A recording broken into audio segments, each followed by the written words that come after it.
vamos a hablar de lo que está pasando con la economía en la Argentina. Comenzamos el programa de este modo.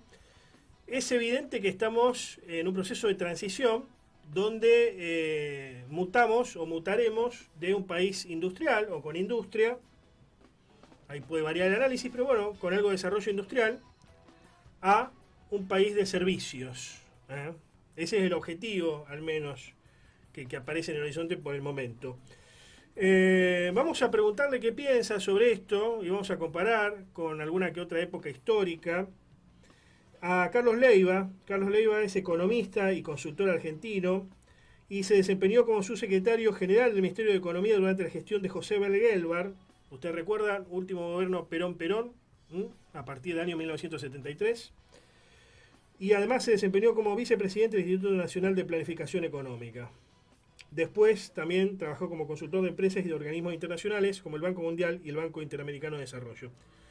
Vamos a hablar con Carlos. ¿Cómo estás, Carlos? Buenas tardes. ¿Qué tal? Buenas tardes. Gracias por llamar. Gracias por atendernos, un gusto. En verdad es una nota que uno siempre quiere hacer, más aún a alguien que es fanático y enamorado de la historia argentina como yo. Bueno, ¿cómo estás viendo este proceso que vive la Argentina? Entiendo yo, decime si me equivoco, pero vamos de una nación industrial o con algo de industria a un país de servicios. ¿Qué opinás al respecto?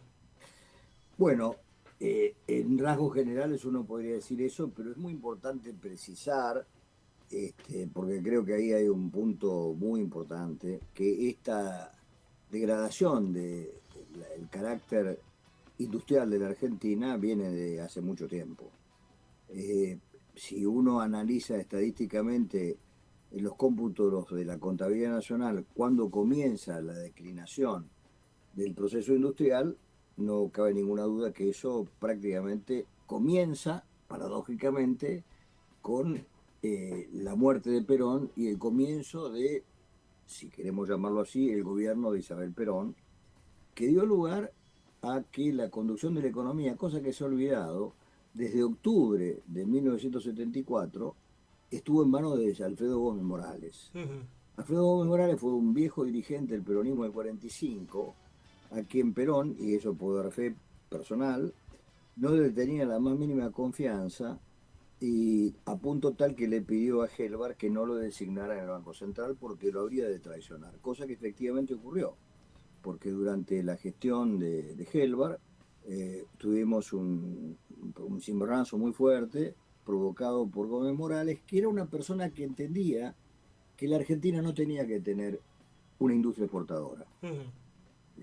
Gómez Morales era un hombre de las finanzas, era del Partido Peronista, naturalmente. Liberal se lo podría definir de alguna forma, ortodoxo, más tirando a la Era ortodoxia. muy ortodoxo y además hay ortodoxos sensatos, pero él era una persona absolutamente poco sensata, a punto tal que impidió que en el acta de compromiso que se firmó en los primeros días de junio de 1973 se incluyera lo que teníamos nosotros como idea, que era mantener un ajuste permanente del tipo de cambio para no generar el atraso cambiario. El atraso cambiario ha sido una enfermedad que la Argentina ha venido ejercitando desde muchos años, entre otros los de Gómez Morales. Es decir que banderías políticas, amigo Batemarco, en la destrucción del aparato industrial no hay. Prácticamente ha sido un universal.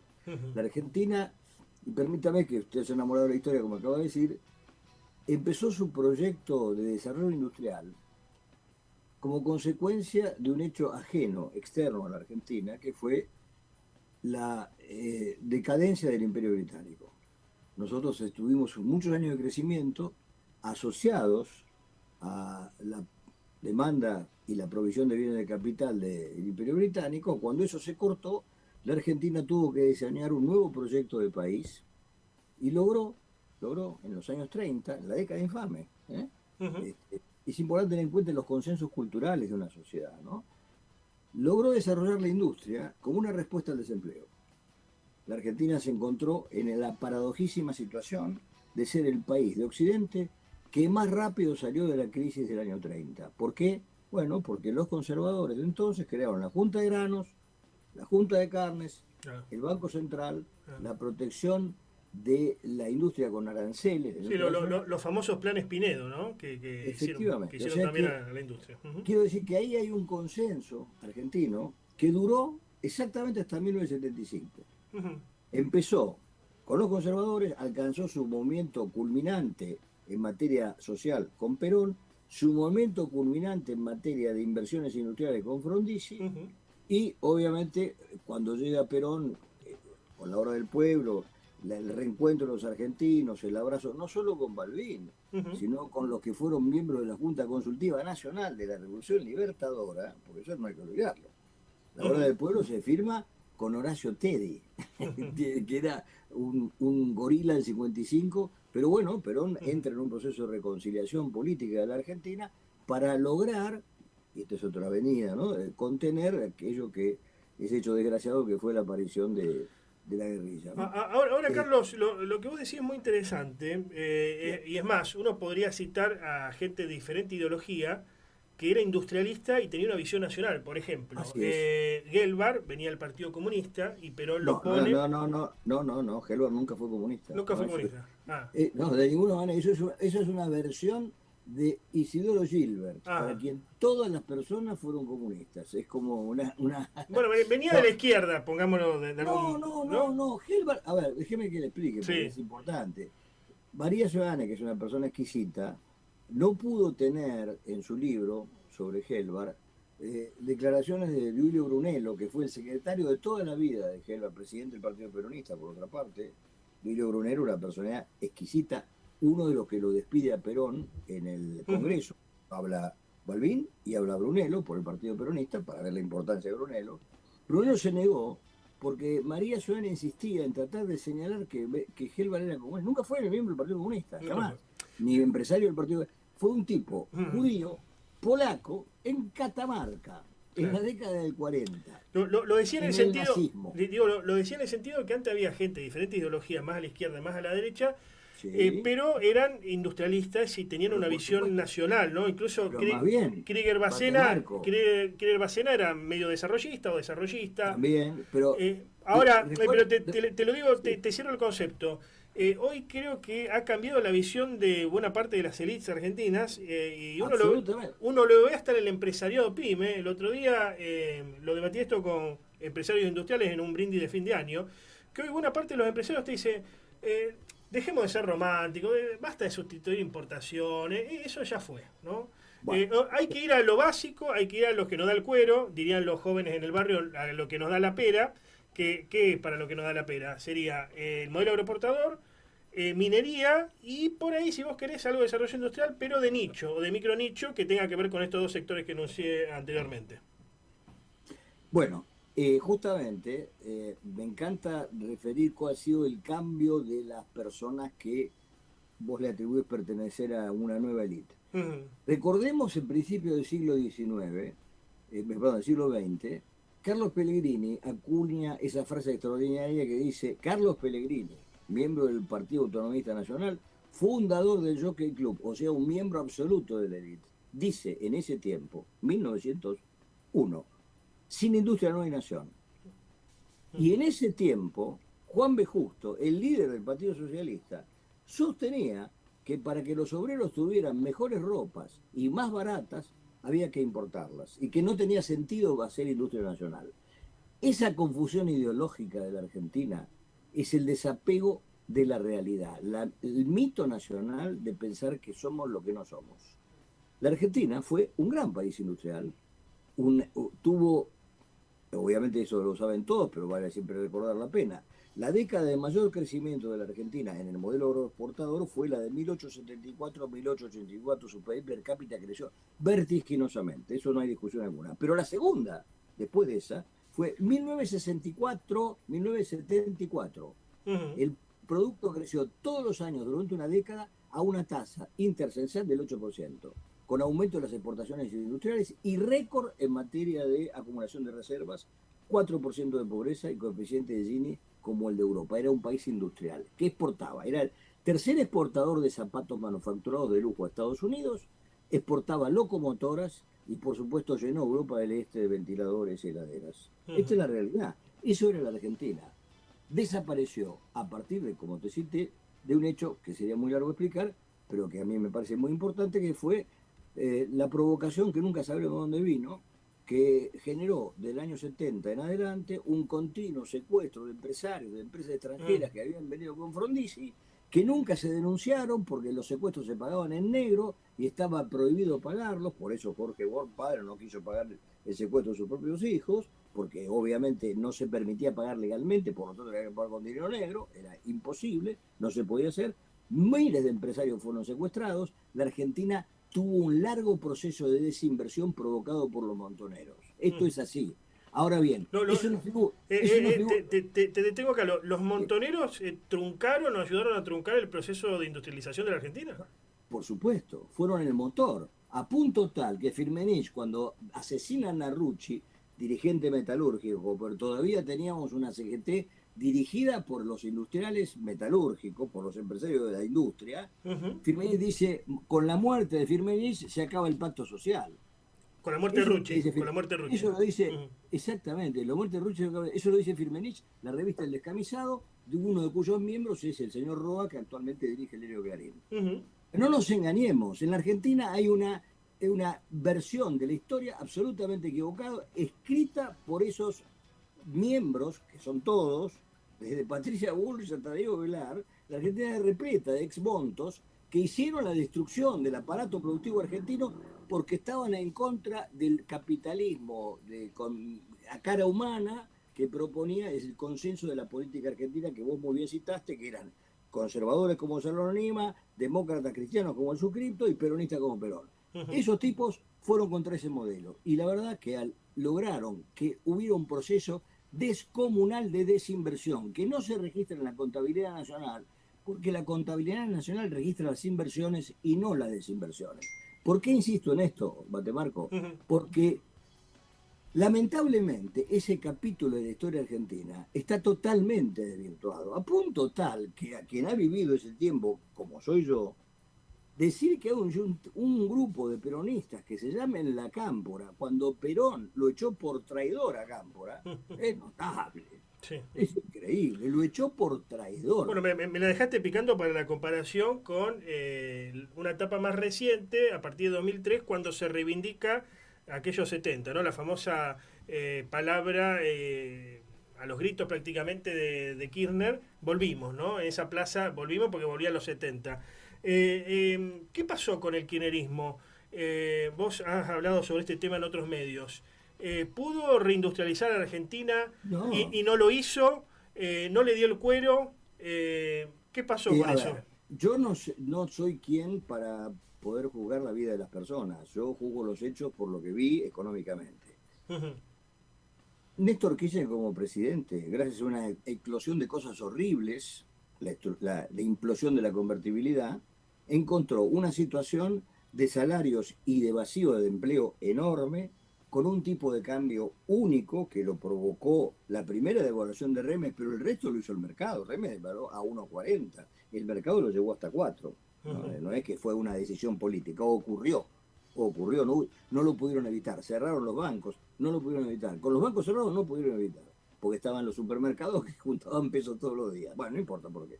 Lo cierto es que llegó a 4. Tuviste salarios en el piso, mucho desempleo, un tipo de cambio extraordinario, el precio de la soja a $600, cuando de la Rúa lo tenía a 140, o sea, un momento extraordinario para encarar la reparación de la destrucción del aparato productivo ocurrido durante el menemismo. Que era, todo el mundo era consciente que se había destruido, por supuesto, en una larga saga, pero era la destrucción principal. No se hizo, no se tuvo la menor voluntad. No hay una sola ley de promoción industrial, no la vas a encontrar. El kirchnerismo no incentivó la promoción industrial. Absolutamente que no hay ninguna ley. No hubo un banco de desarrollo abierto de nuevo para tener crédito a tasas razonables para una inversión de largo plazo. Y como si eso fuera poco, tampoco se reconstruyó el CONADE o la idea de plan, que es esencial, si el tipo era peronista, al peronismo. Perón, plan quinquenal, Perón, plan trienal. Perón es planificación a largo plazo, no para que el Estado haga todo, sino para indicar los procesos de desarrollo. Todo eso Kirchner no lo hizo. Se llenó la boca de palabras, pero en la práctica estuvo muy bien, superávit gemelo, superávit externo, por las condiciones objetivas que ocurrían, pero ¿sabes qué? Se duplicó, triplicó, cuadruplicó la producción de soja, y lo que me parece muy bien. Pero, oye, política económica y industrial no la hubo, no te quepa la menor duda. Y si me dice alguien que la hubo, que me traigan los decretos, las leyes y los reglamentos. El verso de la palabra está. Entonces quiero decirte que llevamos hace muchos años, no por maldad, sino por una falta de concepción, la inmediatez, la idea de que cada 2 años se vota y el presidente se puede renovar cada 4, y todo, ya está pensando hasta el propio Milei en renovarse. Nadie gobierna para transformar un país, gobiernan para ganar la próxima elección. Entonces, se buscan resultados que se vean desde la superficie, digamos, y no cosas que tengan que ver con lo estructural. Efectivamente, se hacen barrios enteros sin cloacas y sin agua corriente. En las provincias de Buenos Aires, los municipios se explotan de barrios y barrios y barrios y barrios, y no hay cloacas ni agua corriente. No hay rutas, la gente no puede salir, porque son tantos los autos que tardan. Fíjate vos que dicen ahora que prácticamente no hay hora pico en la General Paz, porque la planificación está ausente. Ningún intendente planifica, ningún gobierno planifica, y sí, por lo tanto ninguno gobierna, porque ¿sabes qué es gobernar? Gobernar es prever el futuro. Milei dijo después de las elecciones, las últimas donde ganó su espacio, la gente votó capitalismo, digamos. La gente terminó con su voto dándole el tiro de gracia a ese modelo ya moribundo con cierto desarrollo nacional que nunca pudo llegar a cristalizar, digamos. Yo creo que efectivamente, acá no hay duda. A ver, lamentablemente, aunque parezca mentira, los votos de Milei son la mayor parte de los emitidos, pero son menos del 30% del padrón. Por lo tanto, uno puede decir que un 70% entre que no votó o otra cosa no estaría de acuerdo. Pero cuando vos vas a esas encuestas de opinión posteriores a la elección, que son para todo, está bien, son encuestas, no son datos concretos, pero estimaciones consistentes, una y otra vez te encontrás con que tiene una amplísima mayoría, del 40 y pico por ciento, de gente que entiende que las cosas están bien, que la marcha del país está bien, que está esperanzada y con expectativas. Esto quiere decir que esa es la opinión pública. Ahora bien, si me permitís, voy a decir una cosa horrible. La gente sabe lo que quiere, pero no lo que necesita. La gente sabe lo que quiere, pero no lo que necesita. La gente quiere una heladera importada, barata, Sierra Whirlpool, que hace 3 años abrió. Bueno, lo dijo, no sé si lo escuchaste, en una frase que me impactó, ¿no? Lo vi en un reel de esos que se viralizan. Miguel Bogiano, un economista muy cercano a Milei, dijo, bueno, está bien, despiden 220 familias en Whirlpool, pero 450.000 consumidores van a poder comprar un lavarropa mucho más barato. Exacto, bueno, lo decía, como te dije antes, en 1905 lo decía Juan B. Justo, que era el socialista, el progresista, el hombre de izquierda en aquel tiempo. Eso lo decía también. Y se puede repetir, porque es un divorcio entre lo que la gente quiere y lo que la gente se necesita. El consumidor quiere. Ahora, el político, el hombre de Estado, mira el futuro en función de lo que todavía no ocurrió y va a ocurrir. Piensa estratégicamente, o debería pensar estratégicamente. Obviamente. Entonces vos la desgracia que tenés, dramática, que lo produjo el menemismo, respecto de los peronistas, el peronismo en particular, como partido importante de masas, es que en lugar de ser la columna vertebral del movimiento obrero, movimiento sindical, de trabajadores, como era industrial, pasó a ser los intendentes. El intendente es un tipo que mira los problemas que pasaron. Se rompió un caño y lo arregla. Visión corta. Tienen el poder porque reparten. Claro. Pero vos no vas a escuchar a un solo intendente que te hable con un sentido de largo plazo. Parches. Aunque sea el tipo más honesto del mundo, olvídate. Podemos poner en duda la honestidad de muchos, pero no importa. Aunque sea el tipo más honesto del mundo, la visión de largo plazo no existe. Es un tipo de éxito corto. Entonces un país sin estadistas, un país que no tiene un centro de pensamiento como fue en su momento el plan quinquenal, o el CONADE, o el plan trienal, no hay pensamiento de largo plazo, es un país capaz de levantar un tren. Levantar un tren en el país. España es el 20% del territorio de la Argentina y tiene trenes, balas para moverse de un lado al otro. Nosotros tenemos 5 veces el territorio de España y levantamos los trenes y nadie dijo una palabra.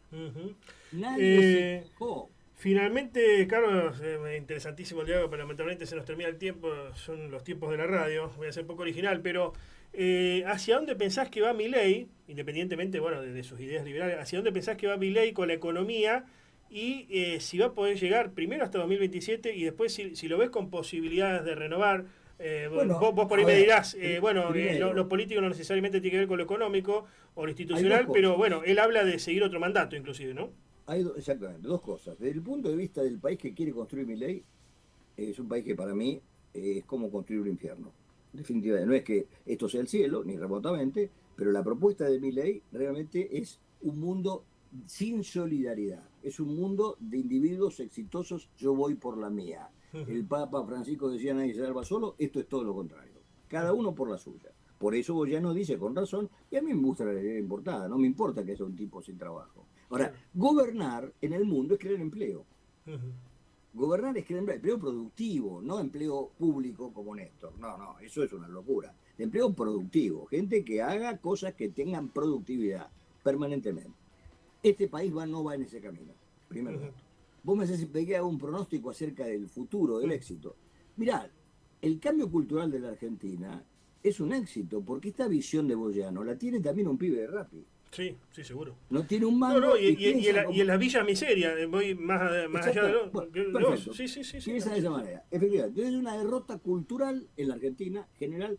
Derrota cultural porque la solidaridad es la base de toda sociedad. Es más, agrego esto, dicen, estamos sufriendo ahora, pero tenemos que soportar este tránsito por todos los errores anteriores para después salir adelante y ser una potencia. Perfecto. Hay que sufrir ahora, eso te lo dicen varios.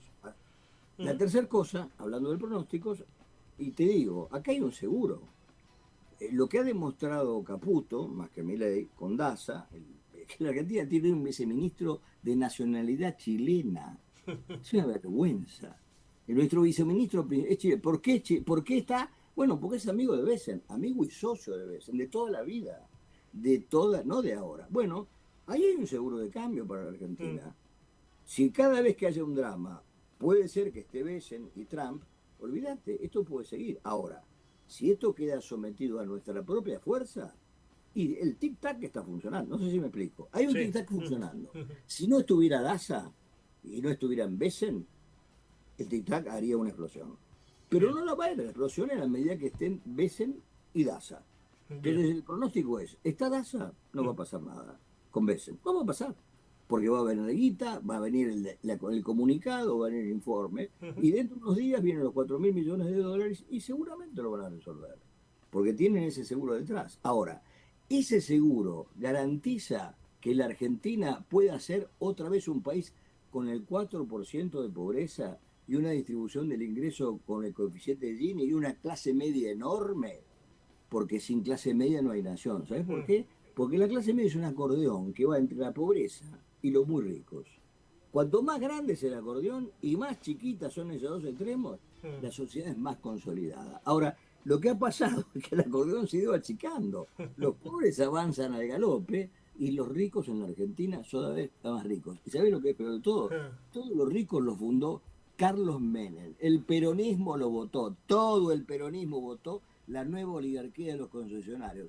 No hay un solo tipo nuevo rico que no sea rico por el Estado. Mu- Eureka, Milling, Elsen, todos estos tipos multimillonarios, todos son por el Estado. Es verdad. Muchas gracias por este contacto, Carlos. Gracias a vos. Adiós.